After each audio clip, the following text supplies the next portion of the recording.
Subscribe करें और bell दबाएं ताकि कोई खबर रह न जाए।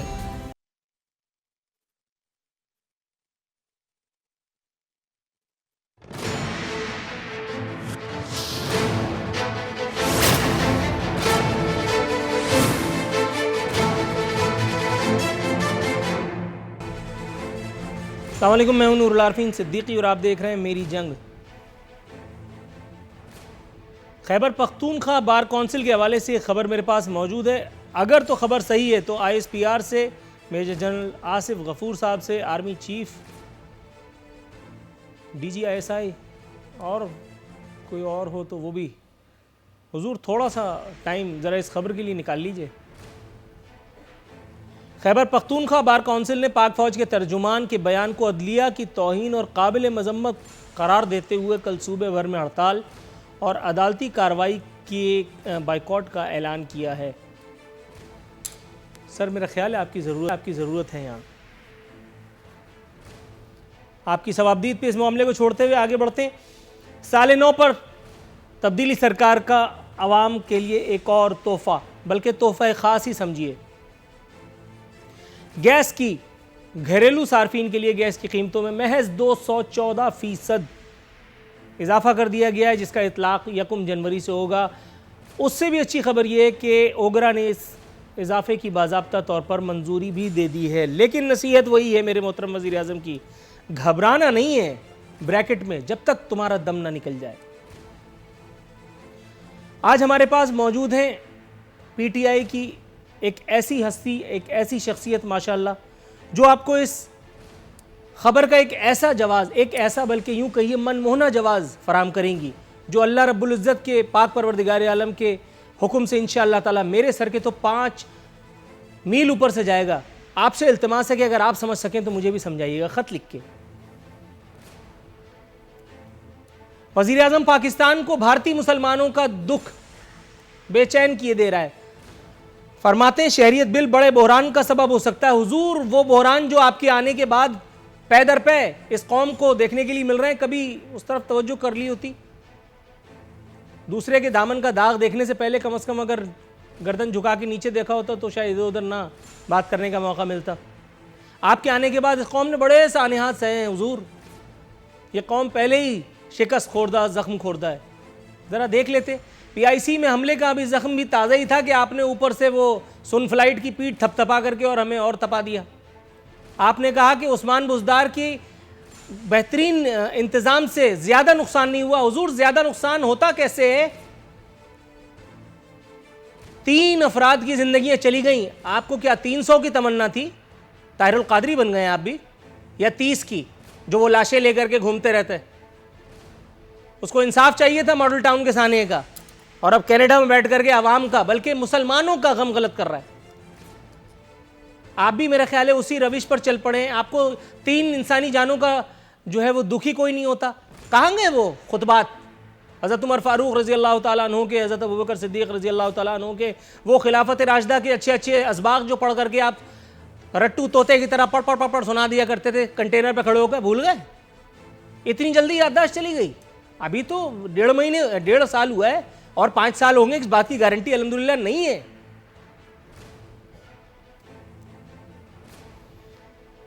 PIC में हमले का एक अहम किरदार हसन नियाजी, सबसे बड़ा लतीफ़ा, जिसको आज मेरी मोहतरम मेहमान इंशाअल्लाह ताला अल्लाह रब्बुल इज़्ज़त के फजलो करम से मुझे कवी उम्मीद है, बल्कि मुझे यकीन है कि ऐसा जस्टिफाई करेंगी कि आप और मैं तो सर पकड़ लूंगा, आप ज़रूर अशश कर उठेंगे, क्योंकि आपके अशश कर उठने की वजह से इस कौम का ये हाल हुआ है।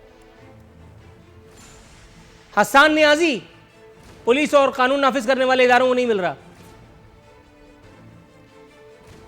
कराची में अगर वो रहता होता तो उसके घर वालों को ही गिरफ्तार कर लिया होता, लेकिन चूंकि वो कराची का नहीं है। अब आपको लग रहा होगा कि मैं सेक्टेरियनिज्म या क्या उसको कहते हैं भाई, तफरक़ेबाजी, असबियत वाली बातें कर रहा हूं। साबित है ये सारी बातें शवाहिद के, और फिर भांजा भी सरकार का है। लेकिन हैरत मुझे ये हो रही है कि वो तमाम यूथी है जो मुझे हर शो के बाद गालियां दे रहे हैं, हालांकि मुझे कख परवाह नहीं है, मैं सानू की मोड पे चल रहा हूं। लेकिन उसके बावजूद भी रोज़ 2.5 किलो खून जो आप लोगों का मैं कम करके जाता हूं, अल्लाह का शुक्र है। ये मुझे बताएं कि आप लोग मुझे इस बात पे कोस रहे हैं कि मैं इसे इमरान खान का भांजा कह रहा हूं, नहीं है क्या? आप कह रहे हैं मैं इसे इसके वालिद के नाम से पुकारूं, पुकार लिया, हफीजुल्लाह नियाजी का बेटा, फिर इससे ये इमरान खान का भांजा नहीं होता। अच्छा, मोहतरम मामू जानी इसे डिसोन कर दें, ये भी नहीं हो रहा।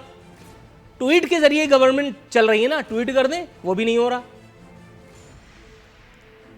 जमीन की कौन सी तह में है ये हसन नियाजी, ये किसी को नहीं पता चल रहा। हालांकि जमानत तो ये रखी हुई है भाई, रेमंड डेविस को हमने जमानत दे दी, तू क्या चीज है, मिला वजह भागता फिर रहा है। इस देश के कानून पे मेरे ख्याल इसको एतमाद नहीं है, नादान। शेख रशीद अहमद साहब, ये दूसरा शो है, बड़ी तकलीफ हो रही है उनकी तारीफ करते हुए, अल्लाह माफ करे, लेकिन बहरहाल करनी पड़ रही है। अपनी दूर अंदेशी शेख रशीद अहमद ने साबित कर दी, उन्हें हालात के तेवर कुछ अच्छे नहीं लग रहे। फरमा रहे फौज में ऐसा गमो गुस्सा पहले कभी नहीं देखा। ISPR का अब तक का सबसे तकलीफ दे और तल्ख बयान था। मुल्क के मुआफिजों को सजाएं दी जा रही हैं, जबकि लुटेरों को पूछने वाला कोई नहीं है। हुजूर बात ठीक है, लेकिन अब आपकी भी नज़र उतार लूँ तो फिर वो NRO नहीं दूंगा का लतीफ़ा क्यों सुना रहे थे आपके मोहतरम वज़ीर आज़म? आप भी भूल जाते होंगे, आपका कोई एक वज़ीर आज़म थोड़ी रहा है। चलो आगे बढ़ते हैं। वज़ीर आला सिंध लतीफ़ा गोई पे उतर आए हैं, गज़ब खुदा का। फरमा रहे रोशनी और हवा से बिजली पैदा करेंगे। वो तो साबित नहीं कर पाए हमारे इदारे, झक मार के रह गए। वरना मैं आपसे ये पूछने वाला था कि वो कौन सा फन है कि जिससे ये ठेले वाला, फालूदे वाला, प्याज वाला, छाबड़ी वाला, कटारे वाला, ये कहाँ से अरबपति हो गए, करोड़पति हो गए, उनका नाम चलाने वाले, मतलब आप समझ रहे होंगे। लेकिन बहरहाल साबित कुछ नहीं हुआ, इदारों ने झक मारी है, इसलिए आप सही कह रहे हैं, बच निकले आप। फरमा रहे थर में सरमायाकारों की कतारें मौजूद। मतलब मैं तो यहां बैठा हूं, मुझे कैसे पता चलेगा? सिंध का तो वही बड़ा गर्क है, पीने का साफ पानी नहीं है। सिंध में लोगों को लाश उठाने की इजाज़त नहीं है। इजाज़त तो खैर है माज़अल्लाह, लेकिन वो अपने उठाएंगे ना। उनको सड़क मिलेगी, ना उनको सवारी मिलेगी, ना उनको एम्बुलेंस मिलेगी। अलबत्ता भुट्टो फिर भी जिंदा रहेगा, आवाम चाहे भाड़ में जाए, मर जाए। फरमा रहे थर में बेहतरीन सड़कें और एयरपोर्ट तामीर किया। हुजूर कौन सी झक मारी? पीपल्स पार्टी से ताल्लुक रखने वाला कोई भी नामुराद से नामुराद वजीर आला भी आएगा सिंध में, इंटीरियर सिंध में, कहीं ना कहीं वो तामीर जरूर करेगा, बिल्कुल करेगा, उसका काम है, उसको करना चाहिए। कराची सबकी लिस्ट में सबसे नीचे आता है। आपने कराची में अगर कोई तीर तोप तलवार चलाई होती तो मैं बात करता। अभी देखिए मेरी मोहतरम मेहमान कैसे बताएंगी, उन्होंने फलाना ब्रिज बना दिया, उन्होंने ढिकाना ब्रिज बना दिया। हालांकि पल्ले से नहीं बनवाया, और 5 साल 10 साल में अगर एक ब्रिज बनवा दिया तो कौन सा कुछ। लेकिन बहरहाल अभी आप देखिएगा, अभी आप अशश कर उठेंगे। मजीद एंटरटेन करते हुए फरमाते हैं कि कराची एक खतरनाक शहर था, हमने अमन बहाल किया। लो भाई, इन्होंने अमन बहाल किया। आप जिससे अमन बहाल करवा रहे थे उज़ैर बलोच से, उसको जब तक इदारों ने गिरफ्तार नहीं किया था, ये अमन बहाल इन्वर्टेड कॉमास में ही था। वो तो जब कराची ऑपरेशन शुरू हुआ, जिसके कप्तान उस वक्त के रिटायर्ड हर्ड, बल्कि हर दौर के रिटायर्ड हर्ड कायम अली शाह थे, तब जाकर के ये अमन बहाल हुआ है। भाई मेरे, ये किसको पट्टी पढ़ा रहे हैं आप? गालिबन आप बर्बाद कहना चाह रहे होंगे, आपके मुंह से निकल गया बहाल। इसी किस्म के कुछ मौजूआत पर बात करने के लिए आज मेरे साथ मौजूद है मोहतरमा उज़्मा कारदार साहिबा, तहरीक इंसाफ से इनका ताल्लुक़ है। मोहतरम जनाब गौस मोहम्मद नियाज़ी साहब पाकिस्तान मुस्लिम लीग नवाज से, और शाहिदा रहमानी साहिबा पाकिस्तान पीपल्स पार्टी से। उज़्मा कारदार साहिबा के पास जाऊंगा। मैडम कैसी हैं आप? अल्लाह का शुक्र है Noor Arifeen, thank you so much. जज़ाकल्लाह। मैडम आपकी रिवायत रही है कि मैं सवाल आपसे कुछ भी पूछूं, बताना आपने सिर्फ वही है जो आप याद करके आई हैं। काइंडली अगर आप फोकस करें तो मैं सवाल पूछने की जिसारत करूं। ये साले 9 पर फिर तब्दीली सरकार ने एक 214% गैस के महंगी होने का तोहफा दिया है, और नसीहत अवाम के लिए फिर वही है कि घबराना नहीं है। मैडम मुझे तो ये सोच करके घबराहट हो रही है कि इतलाक जो है वो 1 जनवरी से हो गया है। अब यकीनन आप मुझे ये बताएंगी कि पिछले 70 सालों में किन लोगों ने कितनी झक मारी है। पिछले वाला चोर था, उससे पहले वाला डाकू था, हालांकि साबित कख नहीं हुआ, सब जमानत करा के शॉर्ट हो गए। अब कुछ फरमाइएगा। नूर आरिफीन, मैं ना तो कुछ याद करके आती हूँ, सिर्फ ये है कि हम लोगों को दुख है, हमें दर्द है, हम चाहते हैं कि पाकिस्तान जो है वो अपने पाँव पे खड़ा हो, जिसके लिए बहुत तकलीफ़ें और आजमाइशें और स्ट्रगल जो है वो लाजिम है कि, और हम आप देखेंगे दिन रात आपका प्राइम मिनिस्टर भी इसी काविश में और कोशिश में लगा हुआ है और हम सारे भी लगे हुए हैं। आपने जो मुझे सवाल पूछा बिल्कुल सही है। कीमतें जो हैं बिजली की और गैस की वो इसलिए बढ़ानी पड़ी हैं क्योंकि उनको रैशनलाइज करना पड़ रहा है। आपकी सारी चीज़ें जो थी ये सब्सिडी पे इन्होंने लॉलीपॉप चूँकि दिया हुआ था लोगों का, ये ना तो डिस्ट्रीब्यूशन लाइन से जो चोरी हो रही थी, जो लीकेज हो रही थी, वो इन्होंने ना मुरम्मत कराई ना कोई उसको रोका। जो सुई नदन और सुई सदन थी वो बैंकरप्ट हो गई थी क्योंकि उन्होंने कहा था कि आप महंगी हम गैस हम प्रोड्यूस निकालते हैं और आप उसको आगे सस्ता दे देते हैं, तो उनकी भी बिल्कुल दिवालिया होने पे वो आ चुके थे। इसीलिए इन लोगों ने फिर कतर से LNG मंगवानी शुरू की। वहाँ से LNG के जहाज़ आते हैं तो आगे गैस की सप्लाई आपकी चलती है, और जब वो रुक जाते हैं तो पूरे गैस का फिर बहरान हो जाता है। और जो LNG के इन्होंने जो कॉन्ट्रैक्ट वहाँ पे किए, आपका ख्याल है जो शाहिद खाकान अब्बासी हैं, ये जब आपके सामने आएगा तो होशरुबा किस्म के इंकशाफात उसमें होंगे। तो बात सारी ये है कि हमने अगर तो सिर्फ कर्जे ले लेके और उसी तरह से सब्सिडीज दे दे के हमने और गहरे खड्डे में गिरना है तो ठीक है, ऐसे ही चलेगा मामला। लेकिन एक मुल्क जहाँ पे रेवेन्यू आपका ज़ीरो है, आपके टैक्स पेयर जो है वो 1% है, यहाँ पे आप की जो टैक्स पेयर का जो 1% भी जमा होता है वो मनी लॉन्डर करके तो बाहर करप्शन में चला जाता है। तो आपने मुल्क कहाँ से चलाना है? अच्छा मैडम, आपको आपका जवाब तो पहुंच गया। मुझे एक ज़मीनी सवाल आपसे पूछना था, उसके बाद फिर मैं अगले मेहमान तक जाऊंगा। आपका जवाब अल्हम्दुलिल्लाह मैंने पूरी पेशेंस के साथ सुना। इस मर्तबा उम्मीद है कि आपकी भी तसल्ली हो गई होगी कि मैं पूरी बात नहीं सुनता। मैडम, मैं एक मीडिया ग्रुप में once upon a time there was a king who was very poor, मैं किसी मीडिया ग्रुप में किसी ज़माने में काम किया करता था। वो कुछ भाइयों की मिल्कियत था चैनल। अब जनरल नॉलेज का एक सवाल है, इसका जवाब देना है आपको, इस पर इनाम भी है। ये मुझे बताइए मैडम, वो 2-3 भाई थे, एक भाई में तमाम शरई उयूब थे और बाकी जो थे वो नमाज पंजगाना की अदायगी किया करते थे। हज, नमाज, रोज़ा, ये सब उनके ज़ाती खसाइल में शामिल हैं, मैं ज़ाती तौर पर गवाह हूँ।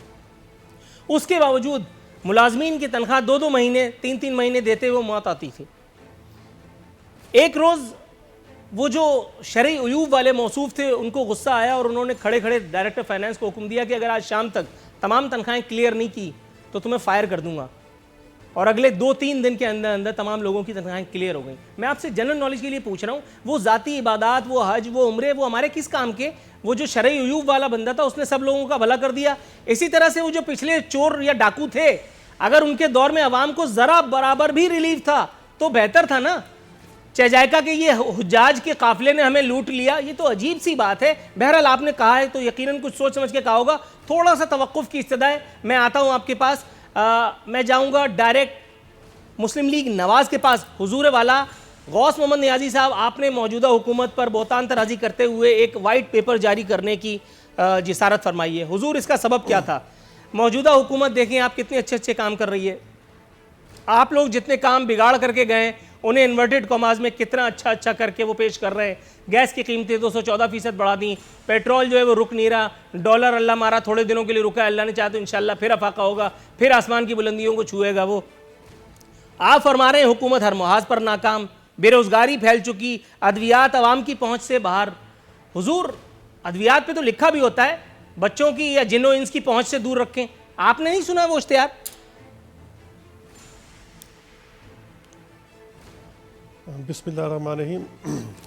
नूर साहब, आपका शुक्रिया, आपने शो में बुलाया। कल जो हमने एक सेमिनार किया उसमें हक़ाइक़ आवाम के सामने, पाकिस्तान के 22 करोड़ आवाम के सामने पेश किए, क्योंकि हुकूमत के जो नुमाइंदे थे हक़ाइक़ को तरोड़ मरोड़ कर पेश करते थे और आवाम की आंखों में जो है वो धूल झोंकते थे और कहते थे कि सारा ये पीछे हुकूमत का किया धरा है। देखो, हुकूमत जो जमहूरी हुकूमत होता है उसका मकसद ये होता है कि आवाम के वोटों से आती है और आवाम को रिलीफ पहुँचाती है, चाहे सब्सिडी दे चाहे जो दे। देखो, हम हमारे एक ये अभी मेरी बहन बात कर रही थी कि जी पिछले दौर में सब्सिडी दी गई और गैस चोरी जो है वो नहीं रोकी गई। मैं इनसे पूछा हूँ सर्कुलर डेट जो है इनका दावा है कि 10 अरब रुपए पर मंथ जो है वो चल रहा है, लेकिन जो वर्ल्ड बैंक ने बताया है वो बताया कि 21 अरब पर मंथ जा रहा है इनका। तो आप अंदाज़ा लगाएं कि इन्होंने कितनी गैस या बिजली चोरी रोकी या कितनी इनकी रिकवरी की। तो ये सारा जो है वो मतलब है एक इनकी नाकामी है। देखो अब आप मुल्क में सियासी इंतशार को ख़त्म करें, स्टेबिलिटी लाएँ, मुआशी इस्तेकाम ले आएँ और ताकि मुल्क हमारा तरक्की करे, मईशत का पहिया चलेगा तो टैक्स जो है उसकी कलेक्शन खुद ब खुद बढ़ेगी।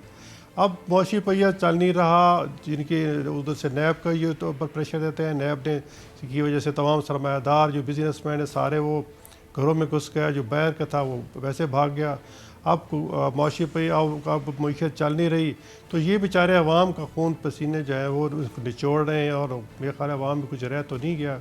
अब देखें ना, शुरू से अगर 2018 से देखकर आज तक देख रहे हैं तो मेरे ख्याल में 400 से 600% तक जो है वो गैस महंगी हो चुकी है, बिजली महंगी हो चुकी है।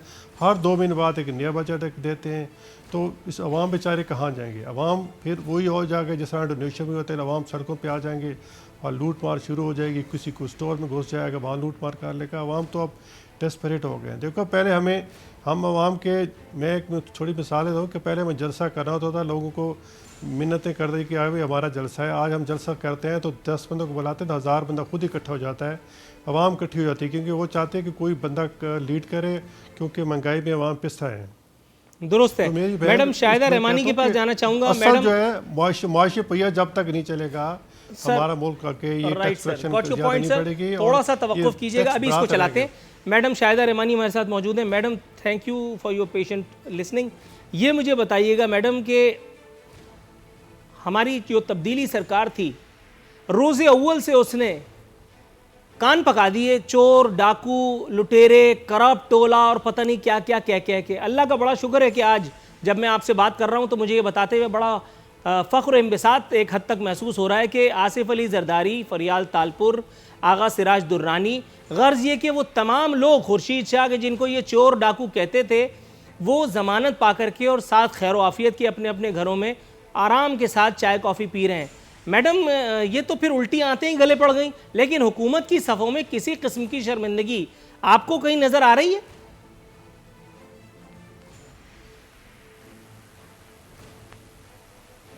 बहुत शुक्रिया नूरुल आरफीन। बिस्मिल्लाहिर्रहमानिर्रहीम। देखिए, सबसे पहली बात तो ये कि हमने शुरू से आपसे कहा था कि इब्तिदा से हमने एक ही बात कहा कि हमें अदलिया की तरफ से इंसाफ मिलने की तवक्को है और अदलिया इंशाअल्लाह ताला हमारे साथ इंसाफ करेगी। हमारे ऊपर जितने इल्ज़ामात हैं वो सब झूठ पर मबनी हैं और पॉलिटिकल विक्टिमाइजेशन का अमल है। और कल आप बिलीव करें कि मैं उस कोर्ट में मौजूद थी, हाई कोर्ट के अंदर, जहाँ पर कल अदी मोहतरमा फरियाल तालपुर साहिबा को बेल हुई। तो जिस तरीके से chief justice high court Islamabad ने नैब के जो वकला थे उनको सवालात किया और वो जवाब ना दे सके कि कौन सा फेक अकाउंट है, जिसके ऊपर अभी आपने भी स्टार्ट जब किया तो बहुत सारी आपने फालूदे वाले और कुल्फ़ी वालों की बातें की और आपने अभी ये भी कहा। तो वो उन बातों का ना तो कोई उनके पास जवाब था ना जवाब था, क्योंकि झूठ के पाँव नहीं होते। और हमने पहले भी ये बात कहते रहे कि 11 साल ये कौम ने देखा कि जनाब सदर आसिफ अली जरदारी साहब पे इसी तरह मनगढ़ंत इल्ज़ामात लगाकर उनका पाबंदे सलासल रखा। उन 11 सालों का कौन हिसाब देगा? आप ये बताएं कि जिस उन्होंने अपनी जवानी गुजार दी और फिर वो बाइज्जत बरी हुए इसी तरीके से अभी बिल्कुल ज़मानत पर। इंशाअल्लाह ताला इन्हीं कोर्ट से, इन्हीं अदालतों से हम बाइज्जत जो है बरी भी होंगे और हम सरखुरू होंगे, क्योंकि ये माजी में भी हमेशा ये पॉलिटिकल विक्टिमाइजेशन का तरीका रहा है और इनको तो निदामत नहीं होगी, क्योंकि ये हुकूमत झूठ की बेस पर आई है और मुस्तकिल इन्होंने कंटेनर पे खड़े होकर जब अपोजिशन में थे तो ये झूठ बोलते रहे, आवाम को झूठे वादे, झूठी तसल्लियाँ देते रहे।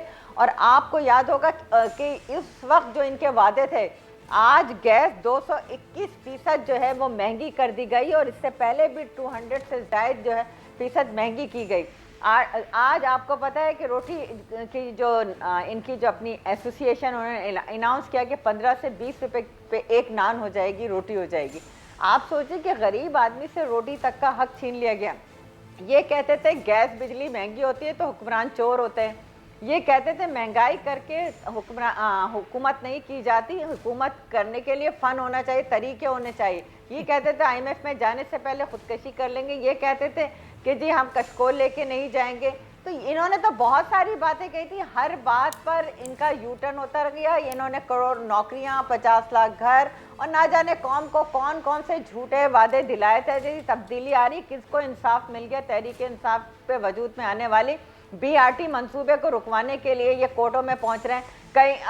कहीं जब साबित हो जाता है, जिस 4 हलकों की ये धांधली पे इन्होंने 5 साल शोर मचाया, 128 दिन इन्होंने धरने दिए, फिर उसके लिए जब इनके अपने एक डिप्टी स्पीकर नेशनल असेंबली का जब आता है, उनके जाली वोट हो जाते हैं और जब उनको नाअहल कर दिया जाता है तो ये कोर्ट से स्टे ऑर्डर लेते हैं। तो इनकी कौन सी बात है कि जो इन्होंने कोई बात सच्ची की हो? तो जाहिर है जो झूठ पर वजूद में आए, जो जाली वोटों के जरिए हुकूमत आई है, जो सिलेक्टेड हुकूमत है। राइट मैडम, थोड़ा सा तवक्कुफ की इस्तदा है क्योंकि ब्रेक का टाइम भी हुआ ही चाहता है। मैं तहरीक इंसाफ की जानिब जाऊंगा। वतीरा रहा मैडम वतीरा, मैं जरा कुछ और नाम जहन में आ रहा था, थोड़ा सा तवक्कुफ फरमाइएगा। तहरीक इंसाफ के पास जाना चाहता हूँ। उज़मा कारदार साहिबा, पराई शादी में अब्दुल्ला दीवाना सुना होगा आपने। मैडम, वज़ीर आज़म पाकिस्तान को भारतीय मुसलमानों का दुख जो है वो आठ आंसू रुला रहा है। जिन पाकिस्तानी मुसलमानों के सर पे वो मुसल्लत, मेरा मतलब है वज़ीर आज़म बनाए गए हैं, उनकी अगर हालत में बेहतरी के लिए वो कुछ सही कर लें ट्वीट से बाहर निकल करके, तो ज़्यादा बेहतर नहीं होता? PIC में ज़्यादा दूर तो नहीं है, वो तो 55 रुपये वाला हेलीकॉप्टर फवाद चौधरी से मांग लेते तो क्या मना कर देते? 55 रुपये में पहुँच जाते लाहौर और वहाँ जाके दे देते इंसाफ। वहीं उनका कहीं भांजा भी छुपा हुआ है मेरे ख्याल है, उसको शायद वो ज़्यादा आसानी से ढूंढ पाते। अभी तक उन्होंने डिसोन भी नहीं किया। PTI वालों को मिर्चें भी बहुत लगती हैं जब ये कहा जाता है कि सरकारी भांजा। ये 2 सवाल हैं आपसे मेरे। एक, वज़ीर आज़म की नाक के नीचे पाकिस्तानी मुसलमान बेबसी से करा रहे हैं, बिलबिला रहे हैं, और महज ट्वीट करने के या लाल गुलाबी बातें करने के हुकूमत के पास और कुछ नहीं है। और दूसरा, ये सरकारी भांजा कहाँ चला गया और वज़ीर आज़म उसे डिसोन क्यों नहीं कर रहे? नूरुल आरिफीन, एक तो मैं आपको अभी जवाब देती हूँ, लेकिन प्लीज़ एक बात आप लोगों को तक पहुँचनी चाहिए कि ये जितनी आप इनके जो मुजरिमान और इनके जो मुल्जिम, जो इनके लीडरान सारे जो जेलों में हैं, अगर ये बाहर निकले हैं तो ये बेल पे निकले हैं। ये कोई मुकदमे इनके या इनके नैब रेफरेंसेस ख़त्म नहीं हुए। ये एक थोड़ा सा इनको टेम्परेरी रिलीफ मिला है। इन्होंने अल्लाह के हुक्म से, कुछ तो मुजरिम हैं जो कि भागे हुए हैं और इश्तिहारी हैं, और बकाया जो है इन्हें वापस आके कौम ब्रेक का टाइम हो जाएगा, काइंडली अगर आप मेरे सवाल पे आ जाएं। अब मैं आपकी बात पे आती हूँ। प्राइम मिनिस्टर इमरान खान जो हैं, जब उनको पहली दफ़ा मुल्क का वज़ीर आज़म इस कौम ने मैंडेट दे के बनाया तो अल्हम्दुलिल्लाह बड़ी ज़बरदस्त सिचुएशन थी। सब कौम पढ़ी लिखी थी, सब कौम के पास नौकरियां थीं, सब कौम के पास बड़ी सस्ती बिजली मिल रही थी। वो सस्ती बिजली जो ये मोहतरमा फरमा रही हैं, जो मैडम मैं इंटरप्ट करना नहीं चाह रहा था, लेकिन ये बिजली कहाँ से आ गई बीच में? फर्नेस ऑयल से आप वो नाहिद अख्तर का गाना मुझे याद आ गया। थोड़ा सा तवक्कुफ कीजिएगा, ये मेरा सवाल ही नहीं था जो आप जवाब दे रही हैं। मैं ब्रेक के बाद, मैडम मेरे सर पे प्रोड्यूसर मुसल्लत है, उसने मुझे ब्रेक पर जाने के लिए कहा है। थोड़ा सा तवक्कुफ कीजिएगा, मैं ब्रेक के बाद आप ही तक आता हूँ और फिर आपसे जवाब लेने की पता नहीं कोशिश कामयाब हो भी पाएगी या नहीं। नाज़रीन, एक वक्फा।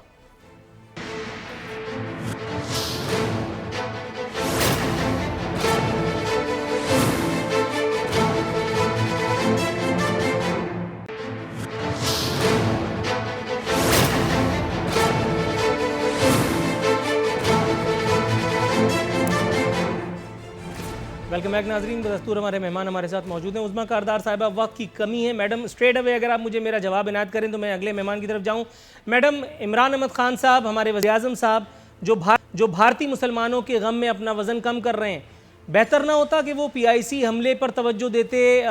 वो जो भांजा एक लापता है उनका, जिसके बारे में अपोजिशन को बदगुमानी सी है, हालांकि मुझे नहीं है, अपोजिशन को ऐसा लगता है कि गालिबन शायद उस पर शफकत का बर्ताव किया जाएगा, इसीलिए उसे गिरफ्तार नहीं होने दिया जा रहा। हालांकि वो बेचारा गिरफ्तार भी हो जाए तो भी ज़मानत इंशाल्लाह उसका मुकद्दर है, कौन माइका लाल रोक लेगा उसे। क्या फरमाती हैं मैडम, इख्तिसार के साथ अगर बिटवीन द लाइन जवाब अगर आप इनायत करें। नूरुल आरिफीन, आपको तो बल्कि अप्रिशिएट करना चाहिए कि आप कह रहे हैं कि जी वो उनका भांजा है, तो फिर तो प्राइम मिनिस्टर को एक ऑर्डर देने की देर है कि भाई खबरदार उसको कोई हाथ ना लगाए। उसी तरह उनकी बहनें ऑर्डर की क्या जरूरत है? एक ऑर्डर देने की जरूरत थी कि कोई जरूरत नहीं तफ्तीश करने की। वो भी गई, वो भी सुप्रीम कोर्ट गई, उन्होंने अपने जुर्माने उसी तरह भरे जिस तरह एक आम पाकिस्तानी जो है उसको जो कानून लागू होता था वो उनको भी लागू हुआ। तो प्राइम मिनिस्टर जो है वो तो कोई इंटरफेयर किसी किस्म की उनकी है ही नहीं, मुदाखलत ही नहीं है। नहीं, मुदाखलत तो वो स्टेट के किसी मामले में नहीं कर रहे, इसीलिए तो मैं ये कह रहा हूं कि वो क्यों नहीं कर रहे। के लिए भी वो होगा। बाकायदा एक मुंतखब वज़ीर आज़म मुदाखलत करवाएं ना, उनसे पूछिए कि आप ही वज़ीर आज़म है ना, उनसे पूछिए क्यों नहीं कर रहे कोई। वो जो कानून देखें, जिस तरह बाकी लॉयर्स की पकड़ धकड़ हो रही है, वो उनके भी पीछे पुलिस गई हुई है। जिस दिन वो मिल गए तो वो भी मैडम हसन नियाजी अगर कराची में रहता तो फिर मैं देखता जिसमें वो नजर आ रहे हैं। कैसे उसको नहीं पुलिस दरियाफ्त कर पाती थी। क्या बात कर रही हैं आप, पुलिस किसी को ढूंढ रही है और वो नहीं मिला, अंधी लगी है। नूरुल आरिफीन, आप इतनी मतलब सादा लोग हैं, मुझे बता रही हैं। आप बता दें किधर है वो इस वक्त। मैं कोई जोशी नहीं, थोड़ी तो हूँ। फिर अब पुलिस छापे मार रही है ना, कोई पुलिस को मना तो अच्छा नहीं किया चलो ठीक है, ये भी सही है। ट्रक की बत्ती के पीछे तो लगा रखा है, कम से कम के छापे तो मार रहे हैं। हर चैनल पे डेली ये चल रहा होता है। आपका ख्याल है कि ये उनकी फैमिली एंजॉय कर रही है? मैं समझ गया मैम, मैं समझ गया। आपने कमा हो कहूँ जवाब दे दिया।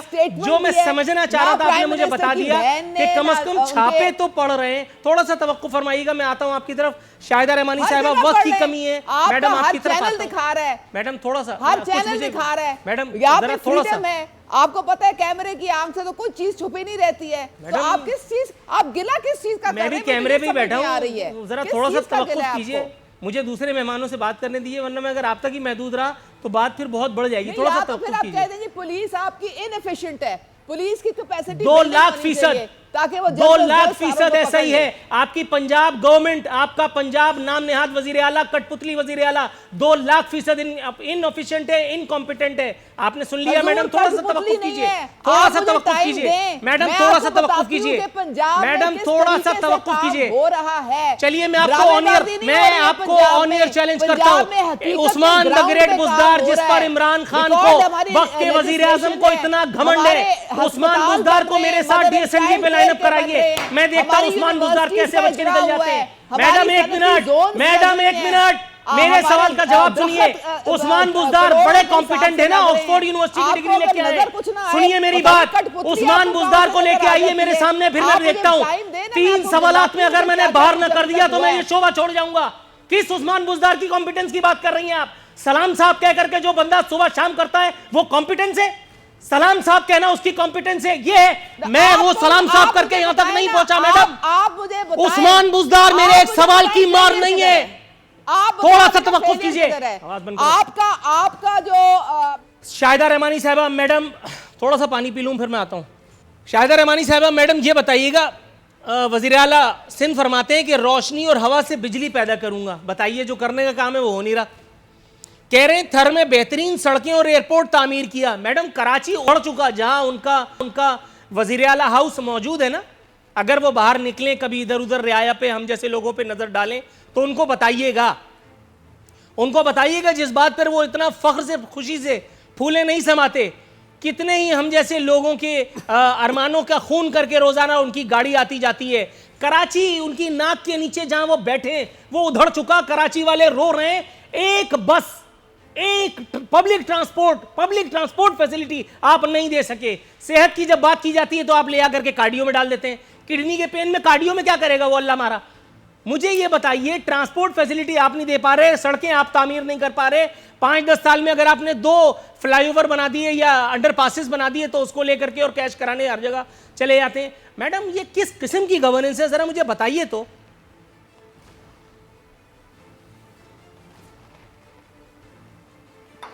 सबसे पहले तो आपने कहा कि रोशनी और हवा से बिजली बनाई जा रही है। मैं तो हैरान हूँ। मैंने कहा इस सादगी पे कोई मर जाए ना खुदारा।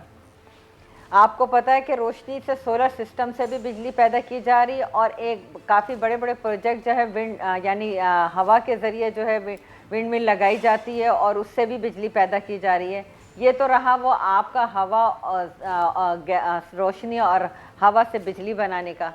दूसरी बात आपने कहा कि वो थर जिसके लिए आप हर वक्त रो रहे होते थे इसी चैनल पर बैठकर कि थर में लोग मर रहे हैं, थर में ये हो रहा है, थर में वो हो रहा है। जब थर में तरक्याती काम हुआ है, थर के लोगों को रोजगार मिला, थर तो बहुत अच्छी बात है मैडम, वो मेरे भाई हैं और बड़े इन्वेस्टर बहुत अच्छा किया आपने, मैं कब मना कर रहा हूं। और अभी काम कर रहे हैं एंग्रो, ठीक है, बिल्कुल। उसमें वहाँ पे एयरपोर्ट भी बना, वहाँ की खवातीन जो ट्रक भी चला रही हैं, वो कोल उस माइन में भी काम कर रही हैं। मैं तो कह रहा हूँ उनको आप हवाई जहाज भी दिला दीजिए, कौन सा मेरी जेब से ले जाएंगी। क्रिटिसाइज करते हैं नहीं, मैं क्रिटिसाइज नहीं कर रहा, आप समझ नहीं पाई, मैं क्रिटिसाइज नहीं कर रहा, ये बहुत अच्छी बात है। कराची की, मैं आपसे कराची की भी बात कर रही हूँ।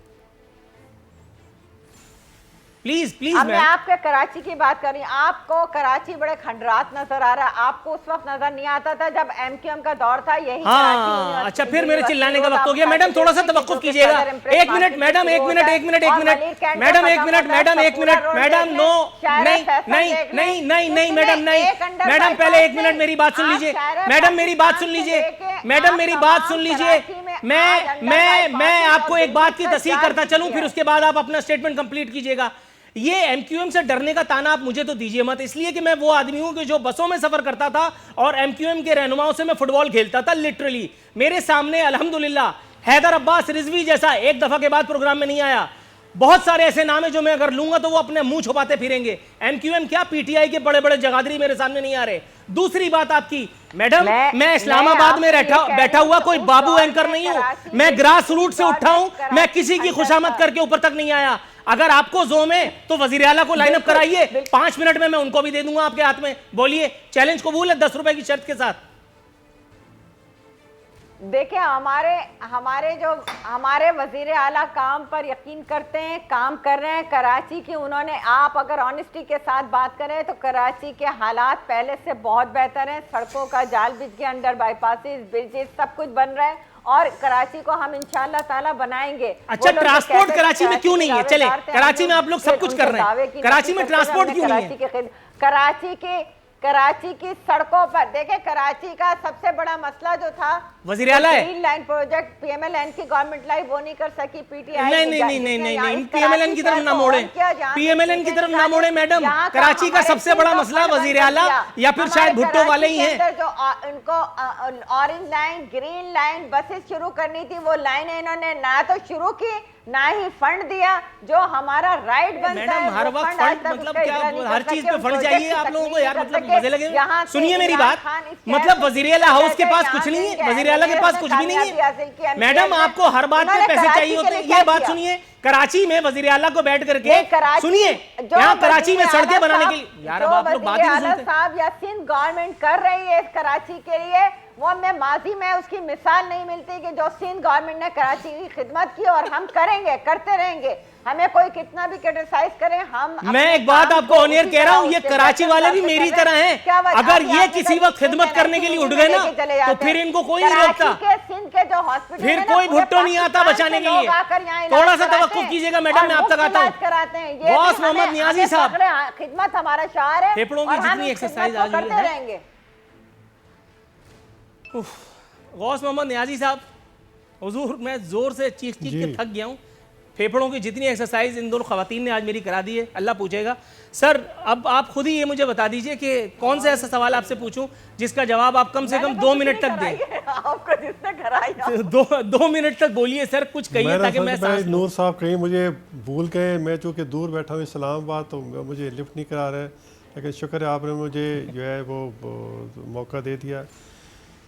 आप देखो मुल्क की इस वक्त जो है ना, जितनी मुल्क इस वक्त जो लोग बहुत परेशान हैं, जो गुर्बत बढ़ रही है, जो 74 लाख लोग सतह गुर्बत से ही चले गए हैं, बेरोज़गारी है। हुकूमत को चाहिए कि तमाम जो है स्टेक होल्डर्स को इकट्ठा बैठाए और एक चार्टर ऑफ डेमोक्रेसी पे साइन करे। आप हुकूमत के लिए बहुत से चैलेंजेस हैं और जितना ये लेट करती जा रही है, अभी देखो आर्मी चीफ का मसला है, उसकी अपॉइंटमेंट में उसकी एक्सटेंशन का मसला है, और वो कुछ छोटा मोटा काम नहीं है, उस पर तो देखना है 6 महीने है या 3 साल है कितनी होनी है, किन हालात में देनी है और कितनी ड्यूरेशन के लिए होनी है। बहुत सारे इशू जो हैं वो इन्होंने 3-4 महीने के अंदर हल करने हैं। लेकिन अभी तक इलेक्शन कमीशन के मेंबरान का हाल देख लें, अभी ये पोजीशन के साथ नेगोशिएशन पे नहीं आ रहा है। पोजीशन कह रही है भाई या 2 मेंबरान आप इलेक्शन कमीशन कर रहे हैं और चीफ इलेक्शन कमीशन हमारी मर्ज़ी का हो जाए, या आप चीफ इलेक्शन अपनी मर्ज़ी कर रहे हैं 2 मेंबरान हमारे हो जाए। वो कह रहे हैं तीनों हमारी मर्ज़ी के होंगे। तो जब ये कैसे चलेगा? अब ये ऐसे मसाइल हैं, इनके लिए तो कोई मतलब कोई इसके लिए तो कोई टाइम हुकूमत को तो ये जमहूरियत तो कुछ लोग कोई दो की बिना पर ये मामला हल किए जाते हैं। और जब अभी कानून साजी जो है आप ये बैठते हैं और असम्बली में आते हैं और 8 ऑर्डिनेंस एक ही सीटिंग में पास कर देते हैं, और फिर जब अदम एतमाद तारीख आती है तो वो फिर वापस कानून लेते हैं। एक तमाशा बना हुआ है। हुकूमत को अब कंटेनर से नीचे उतराना चाहिए और एक लायबल बनाना चाहिए अपोजिशन को साथ मिला के। और मैं एक बात बताऊँ नूर साहब कि अगर ये सिस्टम जमहूरी चल रहा है तो अपोजिशन की 2 जो मेन पार्टी हैं, ज़िम्मेदार पार्टियां हैं, उनकी वजह से चल रहा है। वरना खान साहब ने कोई कसर कहीं छोड़ी नहीं है, मतलब है कुछ इस निज़ाम को डिस्टेबलाइज करने के लिए। अब मैं छोटी मिसाल लेता हूँ कि लोग रो रहे हैं कि परवेज़ मुशर्रफ को क्यों सर थोड़ा सा तवक्कुफ की इस्तदा में मोहतरमा उज़्मा कारदार साहिबा के पास जाऊंगा, बिल्कुल लास्ट कंक्लूजन। एक मिनट मेरी एक मिनट बाद मैं कि अभी चीफ जस्टिस अतर मिनल्ला ने इस्लामाबाद कोर्ट में जब एक ऑब्जर्वेशन दी है कि क्या वज़ीर आज़म को पता है कि इलेक्शन कमीशन के इमरान का ना तकर्रर करना यह हुकूमत के सर थोड़ा सा तवक्कुफ कीजिएगा। इलेक्शन कमिश्नर से ज़्यादा एक बड़ी सिचुएशन यहाँ मौजूद है। मैडम से मैं बिल्कुल फाइनल रिमार्क्स मैडम लेना चाहता हूँ। शेख रशीद अहमद साहब को भी हालात कुछ नामुवाफिक नज़र आ रहे हैं। मैडम, इमरान खान हुकूमत को पै दर पे एक नए बहरान का सामना करना पड़ रहा है, इस बहरान से कैसे निकलेंगे? क्योंकि शेख रशीद अहमद साहब देख रहे हैं कि मामला दुरुस्त तौर पर टैकल नहीं किया जा रहा। क्या देखती हैं मैडम?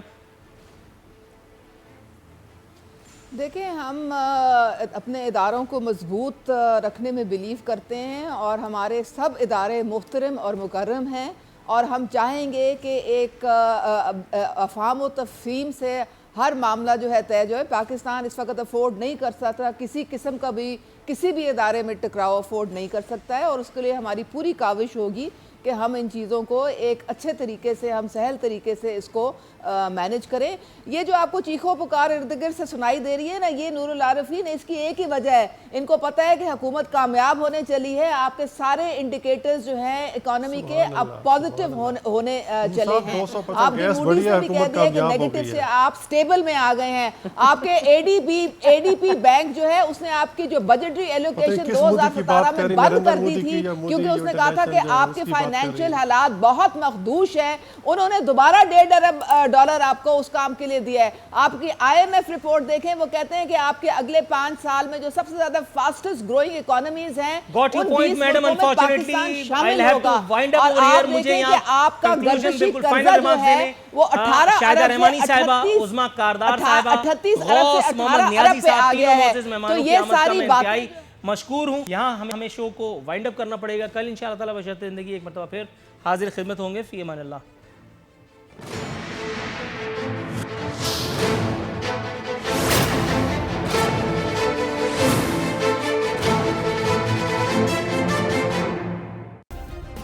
सब्सक्राइब करें और बेल दबाएं ताकि कोई खबर रह न जाए।